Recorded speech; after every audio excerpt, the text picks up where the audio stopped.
ఒకప్పుడు ఒక చిన్న గ్రామం ఉండేది. ఆ గ్రామం చాలా అందంగా, ప్రశాంతంగా ఉండేది. అక్కడ పచ్చని పొలాలు, చెరువులు, పెద్ద పెద్ద చెట్లు ఉండేవి.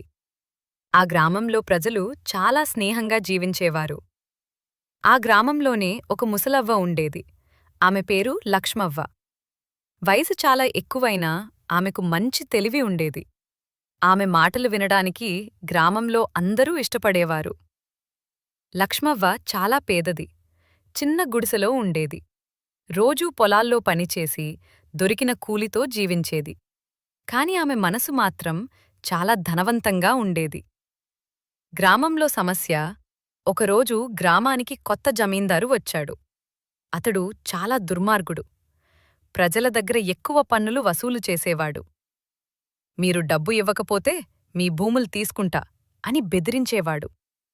గ్రామ ప్రజలు చాలా బాధపడ్డారు. ఎవరికీ ఏం చెయ్యాలో తెలియలేదు. అందరూ లక్ష్మవ్వ దగ్గరకు వెళ్లారు. అమ్మా, మాకు దారి చూపించు అని అడిగారు. లక్ష్మవ్వ నవ్వుతూ, భయపడకండి పిల్లలూ, తెలివితో ఏ సమస్యనైనా పరిష్కరించవచ్చు అంది. ముసలవ్వ ఆలోచన లక్ష్మవ్వ జమీందారుని చూడడానికి వెళ్ళింది. జమీందారు అడిగాడు, ఏం కావాలి ముసలవ్వ? లక్ష్మవ్వ శాంతంగా అంది, నాకొక పోటీ కావాలి స్వామీ. మీరు గెలిస్తే గ్రామం మీదే, నేను గెలిస్తే ప్రజలను వేధించకూడదు. జమీందారు నవ్వాడు. ఒక ముసలవ్వ నన్ను ఓడిస్తుందా? సరే అన్నాడు. తెలివి పరీక్ష జమీందారు అడిగాడు.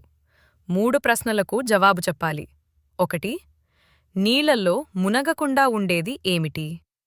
లక్ష్మవ్వ, నీళ్లల్లో పడిన నీడ మునగదు. 2. ఎప్పుడూ పెరుగుతూనే ఉండేది ఏమిటి? లక్ష్మవ్వ, మన జ్ఞానం. 3. ప్రపంచంలో బలమైనది ఏమిటి? లక్ష్మవ్వ చిరునవ్వుతో, మనసు. మనసుంటే ఏదైనా సాధ్యం. జమీందారు ఆశ్చర్యపోయాడు. అసలైన పాఠం లక్ష్మవ్వ అంది. బలం ధనంలో కాదు, తెలివిలో ఉంటుంది. జమీందారు తన తప్పు తెలుసుకున్నాడు. గ్రామ ప్రజలను క్షమించి పన్నులు తగ్గించాడు. అప్పటినుంచి గ్రామం మళ్లీ ఆనందంగా మారింది.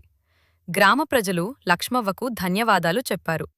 లక్ష్మవ్వ నవ్వుతూ అంది, ఎప్పుడూ భయపడకండి, తప్పుడూ భయపడకండి. తెలివి ఉంటే జీవితం సులువు అవుతుంది.